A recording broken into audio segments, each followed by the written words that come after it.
Chandler drew on the work of other semioticians and developed his own framework of codes that goes beyond language. We'll call these Chandler's codes. Chandler's framework of codes consists of 3 different types of codes: social codes, textual codes, and interpretive codes. I'll take you through an overview of what each of these consist of, and then we'll explore the ones that are most relevant to us when reading brands, with plenty of examples to help you make sense of them. Social codes include some things that you're probably pretty expert at interpreting in everyday life without even recognising that they are codes or that you're doing any interpreting. Because once we develop these skills, they tend to become second nature, if you like. Social codes include verbal language, which we've already looked at in the previous video. They also include bodily codes, or body language to use an everyday term. Then there's commodity codes, which just refers to stuff. Think about the different things you own. Do you think some of them say more about you than others? Are you more proud of some of them than others? Why? I guess we're all being forced to think about commodity codes more and more with working online so much. I do find it pretty humorous how engineered the commodity codes of some interviewees on news reports are.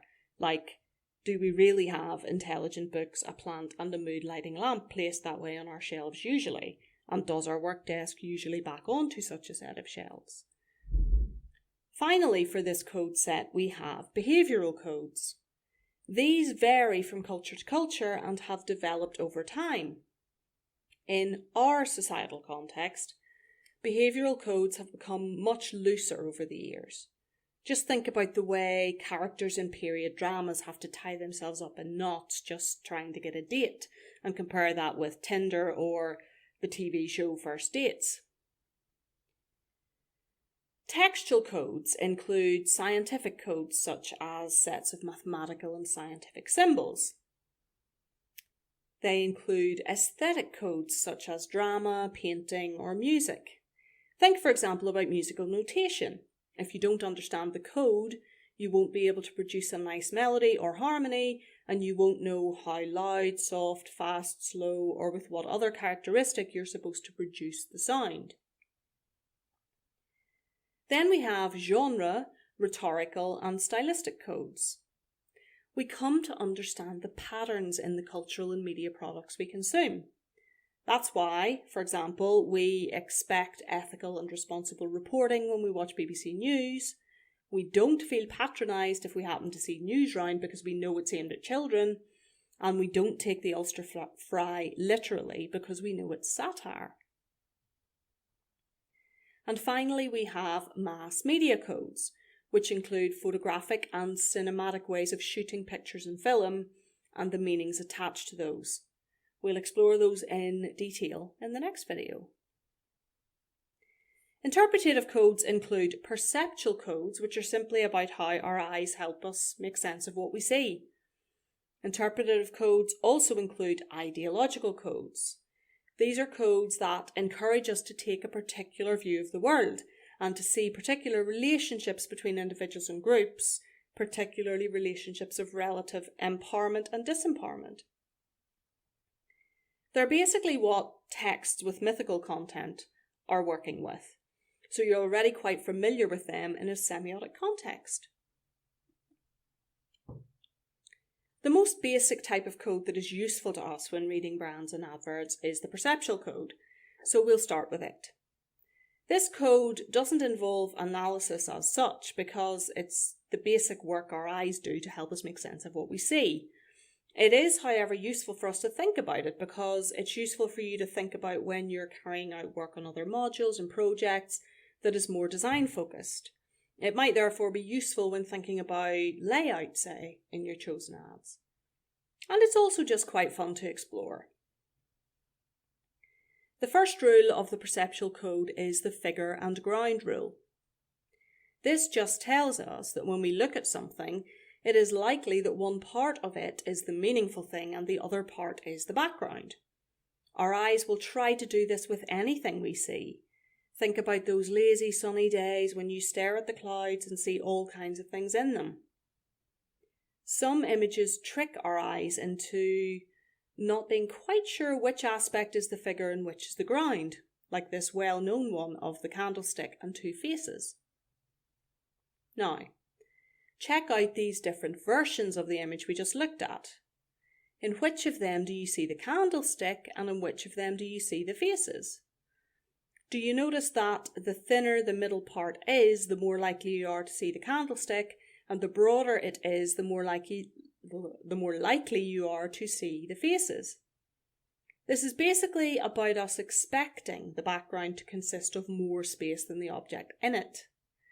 The figure and ground differentiation rule can be affected by the relative size of images, in other words. Now, check this out. What do you see here?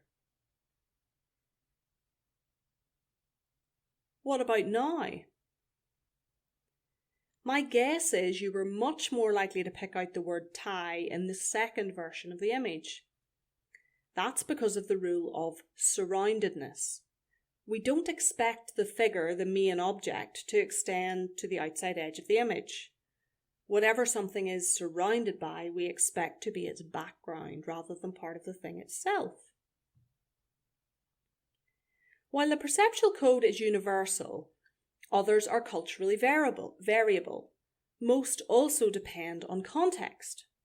We're going to spend some time looking at bodily codes in advertising. Sometimes these can be read in a straightforward way. Other instances can be ambiguous. However, ambiguity can usually be ironed out by considering bodily codes in their syntagmatic relationship to facial or linguistic codes. Let's have a look at a few adverts that all contain examples of what we might call closed body language. The meanings we attach to it in each case are quite different because of the facial expressions and the broader context. You probably read this still from the Nike Dream Crazy advert as something like defiance, a young boy defying the challenges he faces to achieve success.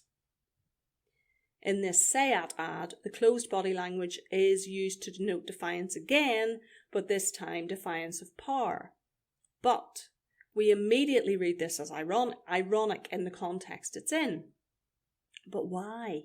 Let's try to unpick how we know what we know here.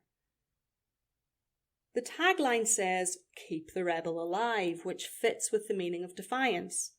However, due to our knowledge of behavioural codes in our society, we know it's highly unusual for a man of the age in the advert to be rebellious. Our knowledge of commodity codes in our society reinforces that. This is certainly not the fashion style of a rebel, particularly with the pulled up ankle socks, which we read as a bit square, or whatever the youth discourse word is for that these days. So this ad is speaking to middle-aged men in a humorous way, referencing lightly the midlife crisis we recognise from the behavioural codes of our society. It's selling the car as enabling middle-aged men to hang on to their rebellious youth a bit. They might be saying that ironically, but they're still voicing it. As we saw last week, irony is a complex and a very useful device for advertisers. You'll also have picked up, of course, that we have yet another interesting link between different aspects of the content on the module. Knowing a bit more about codes allows us to unpick even more exactly how irony works in this case.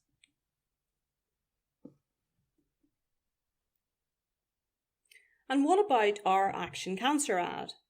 I've used this ad for a few years with students, and many read it as quite ambiguous, and not in the sense of the advert trying to be ambiguous. They're not really sure what meaning to take from the closed body language here. Is it defiant? Is it protective? Is it self-assured? Given what we've been talking about in these examples, can you pinpoint why we find it hard to be sure of what the meaning is here? I think it's because we cannot see the face of the woman. We've discussed before, of course, that this is a rather clever approach to use because it allows a viewer to put themselves in the position of the model, but it weakens the meaning making of the body language because we don't have a facial expression to read it with. As an aside, We could read this effect as an element of photographic code. We don't immediately go, oh, how embarrassing, the photographer who took the picture for this ad isn't very good because they cut the head off the model. We recognise that there is probably a meaning attached to that, and we can pretty much pinpoint what that meaning is. So, we've had a look at closed body language. Now let's consider open body language. It can be read in different ways too, again depending on facial expression and broader context. Consider this ad. We immediately read the openness here as sexual, but we do so because of the openness of the clothing as well and because of the facial expression. More about sexual signification in the next section of the video. Now consider this ad.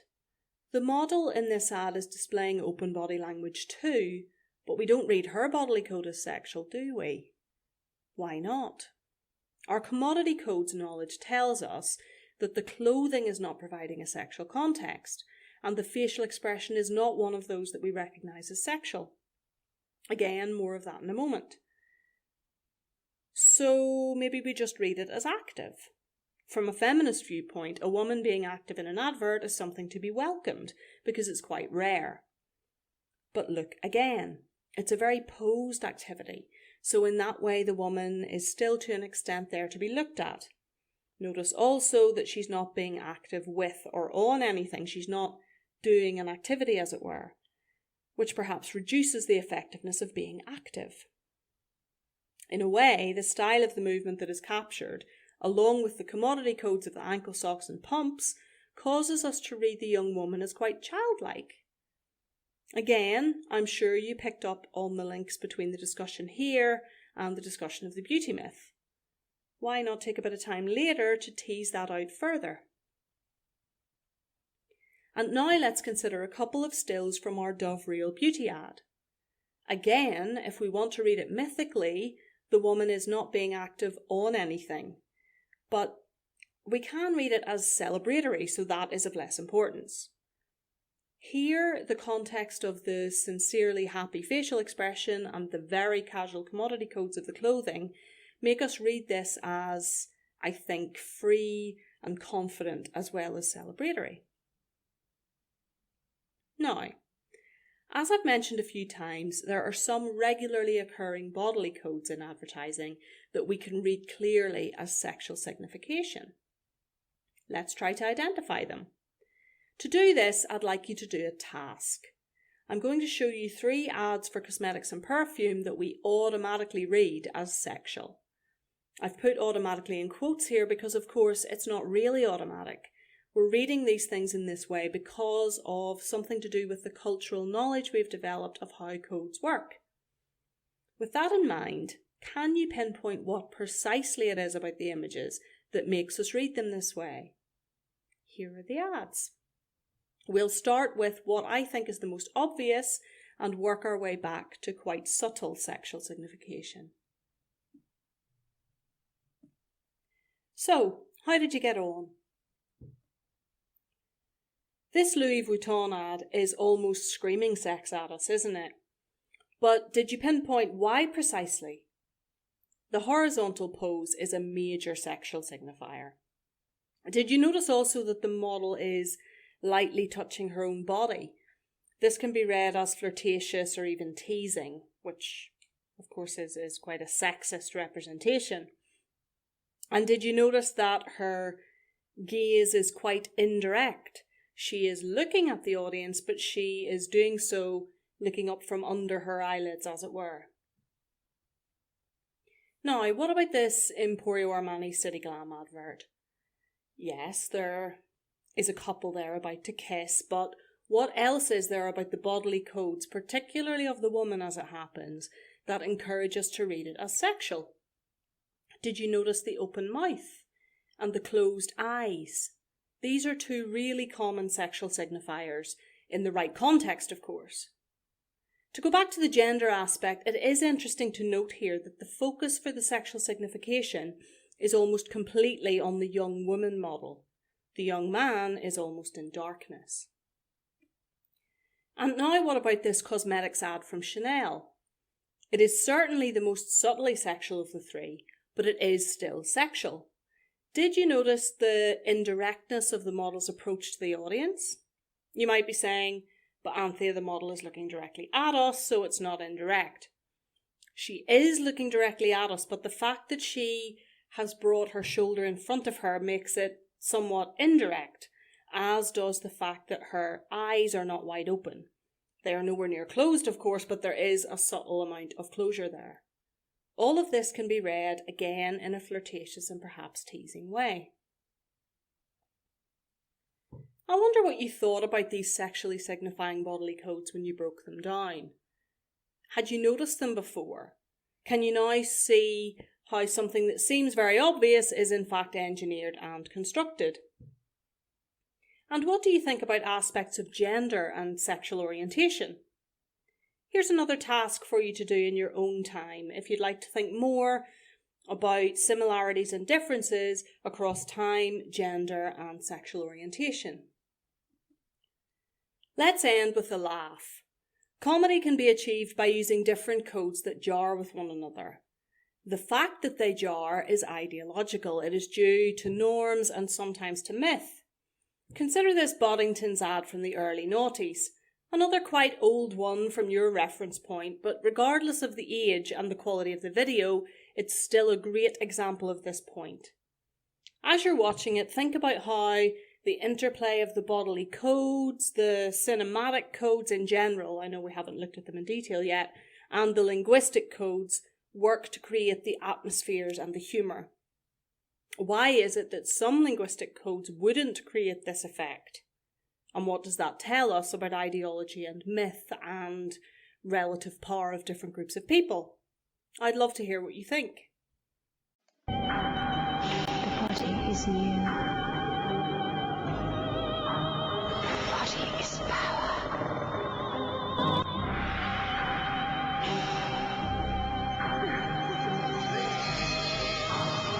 The body is strong.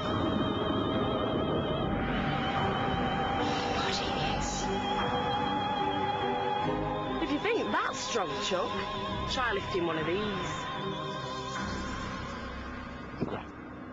Hey, Tarquil, your trolleys aren't right way round. New Manchester Gold from Boddington's.